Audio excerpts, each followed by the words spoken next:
You ever seen a ghost? Been abducted? Heard your name whispered from the other room when you're all alone? No, you say? Me either. But if you're like me, you're still fascinated by the paranormal. It seems everyone else has had an experience, and you want to believe it all. So why doesn't it happen to us? What does it all mean? How does it work?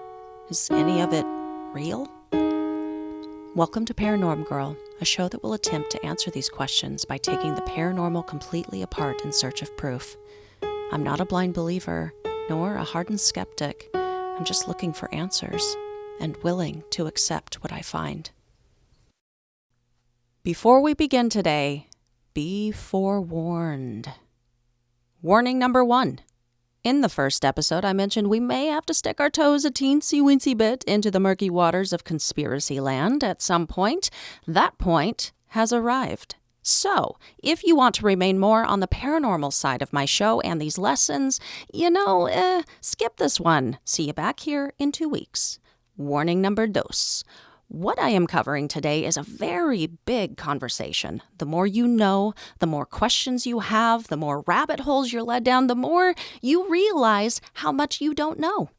So, while I cannot cover absolutely everything in this one because it's quite impossible to do so, I promise you that I have done my very best to compile the most pertinent information for this episode, and it is my hope for you guys listening that this is a jumping off point for you and the opener to the bigger conversation that needs to be had.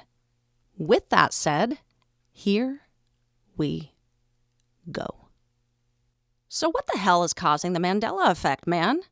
It's fairly impossible to get through any amount of Mandela Effect research without running into numerous ideas, conspiracies, sciencey sounding theories, and some more metaphysical reasons as to what is causing all of this. Why, for so many, have things changed?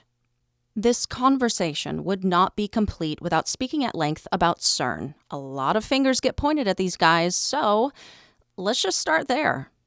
Cern itself is a science and research facility straddling the border between France and Switzerland. In their mission statement, they state that their work helps to uncover what the universe is made of and how it works. They champion and provide a range of particle accelerator facilities, perform world-class research in fundamental physics, and claim to push the frontiers of science and technology for the benefit of all. Their goals include making new scientific discoveries, innovating in technology, supporting diversity, and bringing nations together, inspiration, and education. Sounds pretty straightforward, yes? You agree? So, what's the problem? What's with all of the finger pointing? The major event of concern surrounding Cern and why they teeter on the cusp of so many ME theory discussions took place on September 10th, 2008, when they turned on the Large Hadron Collider. Referred to as a super collider, it is the largest particle accelerator and collider on the planet, with a circumference spanning 27 kilometers. For my fellow Americans, that is almost 17 miles all the way around. The very basic description of what this thing does is this. It uses electromagnetic fields to accelerate and steer particles, and radio frequency and magnets to boost the energy of these particles in order to increase the power and speed of them as they go round and round the accelerator loop. And once they have reached nearly close to the speed of light, they collide them into some target, such as another particle. Massive subparticles, such as the Higgs boson, are created and then studied after this collision occurs, which allows the scientists to examine the world of the infinitely small and increase our understanding of matter and even the origins of the universe. This thing and what these scientists do here is really important to understand if you are operating under the widely held belief that the universe was created out of the Big Bang, as this smashing of particles creates matter in the form of new particles, the most massive of which existed in the early moments of the universe. Due to the recreation of this universe-birthing event and these scientists, quote-unquote, playing God, some ME enthusiasts theorize that these experiments caused us to either jump timelines or other timelines to have merged with our own. A much darker theory is that atom-smashing activities in 2012 and 2013 in the LHC actually produced a mini black hole in the scientists' quest to search for that God particle, despite the known risk of doing so. Some speculate that this did indeed happen, and though this is not the way that black holes work as far as I understand it, that it immediately sucked our universe, reality and all, human consciousness and all, into it, transferring us into a parallel timeline onto an alternate Earth that is similar but not quite identical to our original Earth and timeline. No one would remember this happening, no one would remember the previous reality as being separate from this one, but some might notice those changes we refer to as Mandela effects. Some might, others would not, because at that point we would be talking about the idea that everyone on the planet right now is either from the previous timeline or this one. We walking around with a bunch of strangers, y'all. Eileen Koltz argues this idea, stating that if that were true, all of the differences in matter would have happened all at once and not still be occurring. There also could be none of these flip-flops of Mandela effects that we are seeing. She concludes that for the very reason that new IMEs appear every day and matter seems to be switching back and forth constantly, that we can discount the "we all suddenly died in 2012" theory. It's an interesting theory, talked a lot about on a bunch of forums, but I actually agree with her logic here. As of this moment and this information at hand, I can't jump on board with this whole black hole merging two timelines, two realities one, as it's never just one side or the other with the Mandela effect. Yes, for the most part, you either remember Bernstein or you remember Bernstein. But what about all of the other IMEs out there that are numerous variations and alternate memories? Chick-fil-A, remember? There were 3 variations on that one. Would that mean we are dealing with 3 merged timelines? Or how about the buffet of dates surrounding Nelson Mandela's death?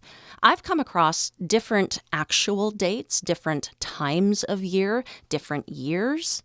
Would we then be accepting that there were an infinite number of parallel timelines that merged after being sucked into that black hole?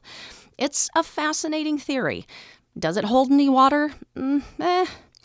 I do only find it interesting, though, the timing. This thing was turned on in 2008, and it was only a few years later that the bulk of people with alternate memories started to take notice of them. It doesn't explain, though, even though they were far fewer and far between, or perhaps just not able to publicly talk about IME in the capacity that we gained around that time, the people who had already noticed changes previously to the LHC being turned on. So, in general, what are some other reasons people are so afraid of what the scientists are doing at Cern? Again, the LHC is the largest collider in the world. It is a one-of-a-kind facility with the capability to produce highly energetic collisions and create new matter in the form of new particles from these impacts. But what are the consequences of producing these new particles? Are we certain of the repercussions? The answer is no. No, we are not. Even though the scientists claim it to be safe, the worry is that they can't be 100% certain, as any new experiment they hold, any new particle they create, has never been done before. Are we playing with fire? Or this one, the LHC has the ability to create antimatter, which annihilates its equal in regular matter when it comes into contact with it. Is that not a concerning thought? Am I crazy here? Anyway, that is Cern and their LHC. Second possible cause we are going to talk about is the simulation theory. So, I just watched a really great film. It's available on Amazon Prime right now. If ME really dazzles and delights you and you are of the mind that it is one of the side effects of our existing in a simulation, watch this film. It's called The Mandela Effect, and stars Charlie Hoffheimer, Alexa Palladino, and Robin Lord Taylor. I loved him in Gotham. So it's about this husband who has a background in programming and his wife, and they lose their daughter at the beginning of the film after she drowns. Afterward, the husband all of a sudden starts noticing these small changes, the Mandela effects, like the Bernstein Bears that he used to read to his kid, like the Monopoly guy and his monocle on the board game that he and his family used to play together before the kid's death. He gets a bit fixated on it and becomes convinced, via help from a professor in theoretical physics, that the world indeed is a simulation, and that the Mandela effects he's noticing are all glitches in the program. The result of the sim tinkering with the code, making updates, that kind of thing. And he begins to believe that if he can just reprogram it somewhat, he can get his daughter back. It only got a 20% on Rotten Tomatoes, which should not affect your interest in watching it. I don't quite understand that rating unless it's people like we've talked about prior who get upset when hearing or learning about ME. Or, as I can clearly see from some of the reviews, it's people who completely miss the point of the film altogether. In short, though, I liked it. Though I cannot claim to understand most of the computer or programming jargon they spout off throughout the film, I still found and find it fascinating to think about the world through this simulation lens. And the more you think about it, the more it seems conceivable. It could explain so many things that just don't add up, right? It could explain the paranormal, ghosts, deja vu, even Mandela effects. These could be viruses or glitches, the sim trying to correct itself continuously. Deep stuff, man. It could also account for people in land masses that simply vanish. Maybe that is code that gets removed or written out of the program, which can also explain how some residue can still exist, while for the most part, most everything else that would support the memory someone is having is suddenly not the way that they remember. That it's because some of the codes for those items were more conducive to the program-wide wipe, and some of those items, photos of someone on their social media being tagged at the Statue of Liberty on Ellis Island, but it's missing, perhaps, old journal entries. Maybe their code was too corrupted and unable to process that update. This is all getting a bit deep, even for me, so let's pull it back here. To wrap up this theory, here are some quotes on it from people much smarter than I am. Elon Musk said on the Joe Rogan podcast, "If you assume any rate of improvement at all, games will eventually be indistinguishable from reality. We're most likely in a simulation." Neil deGrasse Tyson stated in an email to NBC News that there were better than 50-50 odds that the simulation hypothesis is correct. He said, "I wish I could summon a strong argument against it, but I can find none." Unsure, but he may have been referring to a new study analyzing the odds of us living in a base reality versus a simulated one that demonstrates if humans were to ever develop the ability to simulate conscious beings, the chances would overwhelmingly tilt in favor of us too being virtual denizens inside someone else's computer. If you didn't already have severe anxiety before this, welcome to the club. I can go on and on and on about the simulation hypothesis, the simulation argument created by Nick Bostrom. But what I will do, since we are running out of time already, and I'm only 2 causes in, I will include some awesome links below for your personal education. Check them out. Special shout out to Rob Shelsky in this episode. A lot of what I said about Cern comes from him, and in addition, he has an incredible list of causes in his book that I mentioned before called Shattered Reality. Check that out as well. Cause number 3 I'm including is something that Eileen Kultz talks about. I mentioned previously I was going to talk a little bit more about it, and it has to do with the hive mind, mass consciousness.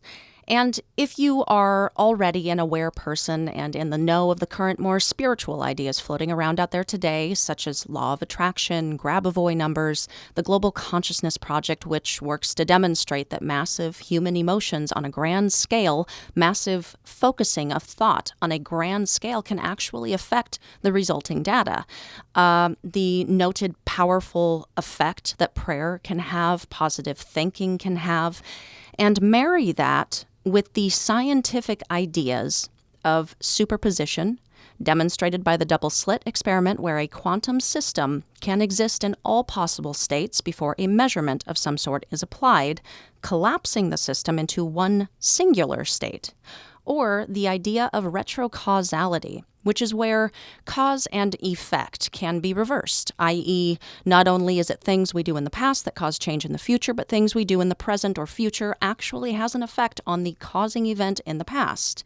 And the idea of quantum entanglement, which plays a part in superposition, also demonstrated by the double slit experiment.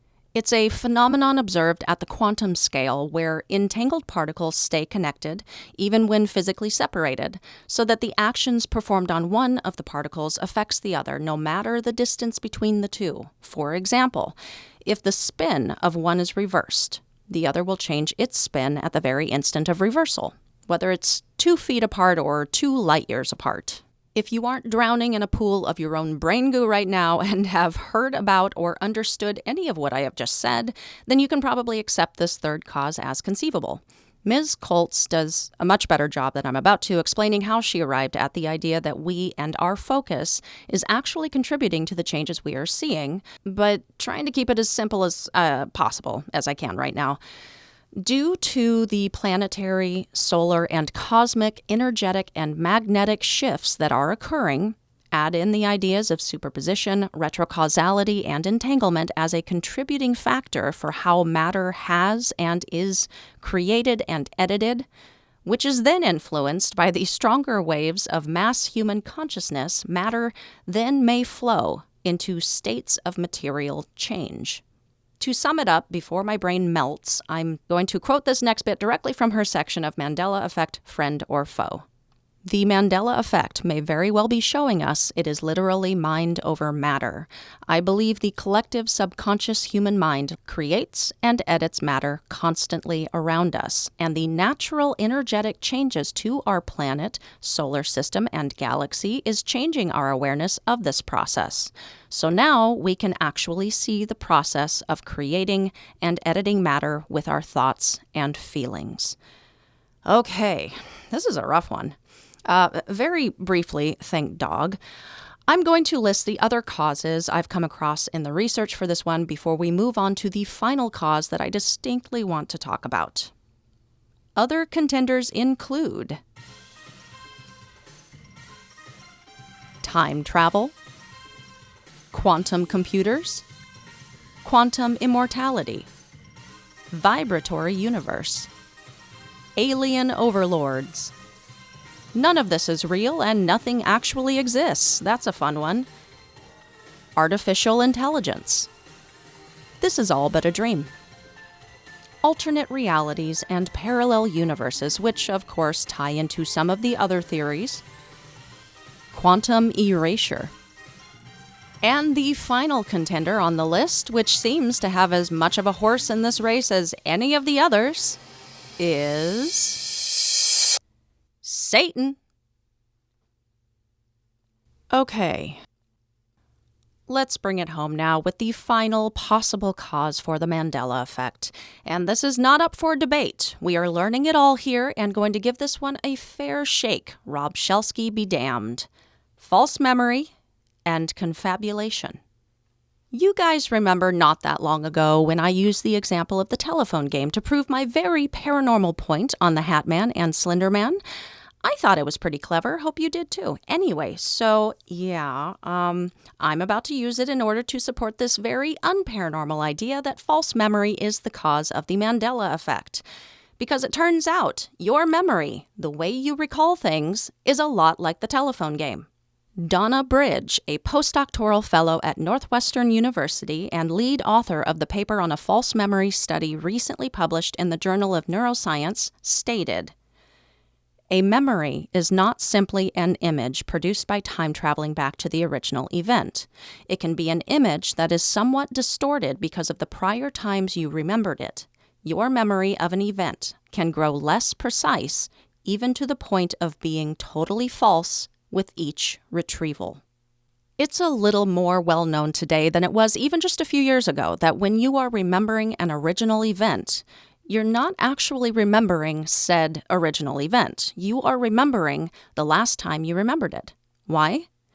Because memories aren't static. They are always adapting based on new information, the way we feel when we are having the memory, if we're in a new environment, a different time of day. These types of variants can contribute to the way we recall an event. Depending on the variants, your brain might integrate that new information.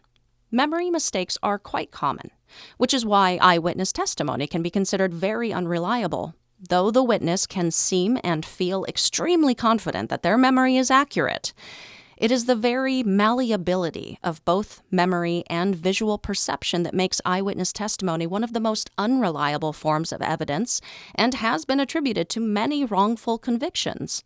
Now, confabulation is basically a type of lying.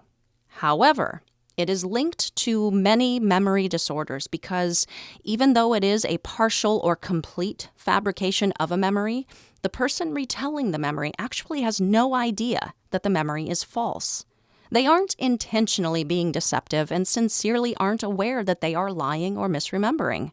Confabulation can range from very small distortions of actual memories to the creation of completely false memories, but they can often include elaborate detail. While this bizarre occurrence is often linked to memory disorders like dementia, like Alzheimer's, it can impact non-impaired people too. And according to the article Confabulation, a Guide for Mental Health Professionals, even when the client is presented with information that directly conflicts with their version of events, they will persist in believing their memories are wholly accurate. So, look, this can happen to me. This can happen to you. It's territory that comes with having a human brain. Period. Full stop. So, what are we to do here? How do we decipher a created memory from what really happened? How can we tell our confabulation from reality? First, let's understand there are two types: provoked and spontaneous confabulation. Provoked is when someone creates a false memory in response to a direct question. This one is most common and most often seen in patients with dementia or Alzheimer's. Spontaneous is when someone tells their false story on the spot without any obvious reason to do so. Based on this information, we can assume that spontaneous confabulation is what can most often be observed in people with no known neurological conditions or memory disorders, us regular folk. So, let's say you want to figure out whether you are spontaneously confabulating, and if so, figure out how to stop it. That seems like it would be far easier than continue fighting with every internet troll over whether the line was, "If you build it, they will come," versus "If you build it, he will come," or the great Flintstone debate. Okay, what do we do if we sincerely want to examine whether our memory is false or not? Well, it just so happens I have a handy-dandy WikiHow list of 5 things you can do for just this purpose. Number 1, understand and recognize that our brains do not always store information correctly. Think we've talked about this. If you are a coherent, somewhat intelligent human being with the capability to step outside of your own head and bias and be objective, you can do this. Easy enough. Number 2, ask yourself how confident you are that your recollection is correct. I spoke on my own ability to recognize my own false memories before because of the fact that the memory I had maybe wasn't all that clear, or there were pieces missing, or it was fuzzy. So if you're like me, you can do this. No sweat. Moving on. Number 3, does the memory you hold contain sensory details? Researchers have found that real memories will often have more details, but especially sensory ones. If the grilled cheese burned the roof of your mouth, or the speakers were still turned to max from the night before so you blasted your ears off when you started the engine, if the garbage outside your window smelled especially bad that morning because it was blisteringly hot already and you were late for work so your heartbeat was racing with your anxiety and you couldn't decide if you had enough time to both take a shower and move the garbage can further away from the window, it stank so bad you still chose the shower but a cold one because it felt extra nice pelting your especially warm, sweaty skin. You know, those kinds of details. Number 4, compare what you remember to independent evidence. No, not that photo of you tagged at the Statue of Liberty that isn't there. No, not that scene in Coneheads, Beldar, phone home, not that either. You know, like something that disproves what you remember. Definitely not the souvenir stuffy from Disneyland you got as a kid with Mickey Mouse wearing suspenders, or your journal entry from 1983 when you discussed the sad passing of Nelson Mandela. Not those either. Make me proud. And if you were able to get through these and are still confident that your memory is correct, number 5, Talk with others who may have witnessed or experienced said event, just not the thousands of others who experienced it the same exact way. Okay? Jesus Christ. I need an aspirin to do this show. So, there you have it. Some highlighted possible causes and theories on the Mandela Effect. Hope you hung in there with me. That was a lot. I know. You're doing good, kid. That's a wrap for today, you crazy lot. Hope you enjoyed learning some of the more common theories of what causes this phenomenon. It gets murky real quick, I know. But if you stuck with me and are actually still looking forward to more, I feel you are a person sound of mind, ready to set your bias aside for the sake of learning this subject inside and out, in order to make a well-informed decision for yourself by the end, whether this Mandela Effect business is real or just cap. BS, nonsense. Teach ain't playing. And good news, there is more coming. Did any of the theories or causes I discussed today really spark your imagination? Or did you hope I'd be discussing any of the others at length? Let's discuss it over on the socials. I'm curious what you think and down for a conversation. Find me at ParanormGirlPod on any of the platforms or email me at paranormgirlpod@gmail.com. Before we wrap it up for today, briefly, I wanted to holla at Ryan and Jordan over on the Campfire Tales podcast. They gave this show a really cool and very unexpected shout out over on their Instagram story recently. If you do not yet know about these guys or their show, I'm going to plug them right now so that you do. The full title is Campfire Tales of the Strange and Unsettling. They cover a different spooky, scary, strange, and definitely unsettling story at the top of their episodes, and then take the time to pull it apart, dissect, examine, and discuss the different aspects of the tale. I've added them to my growing list of paranormal podcasts, and you should too. All right, lesson completed, plugs inserted. Why did I just say it that way? Moving on. And now, for your final note.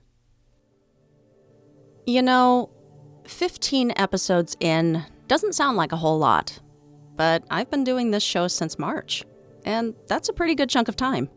I've learned so damn much already. I sincerely hope this has reached those of you out there who needed this, as much as I did. And if you have learned anything new that you didn't know before listening, I consider that mission accomplished. And also, same here. It's occurred to me that I've really gotten sucked into this ME world. It kind of works that way when you immerse yourself and commit your focus to any topic, right? And it's fun and something different to itch your brain in these ways, imagining that, maybe we're in a simulation. Maybe Cern is to blame. Maybe it was and has been Satan all this time after all. But I had a realization for myself recently that has kind of rocked me hard. A question, really. How far is too far? As in, where is the point of no return with this stuff?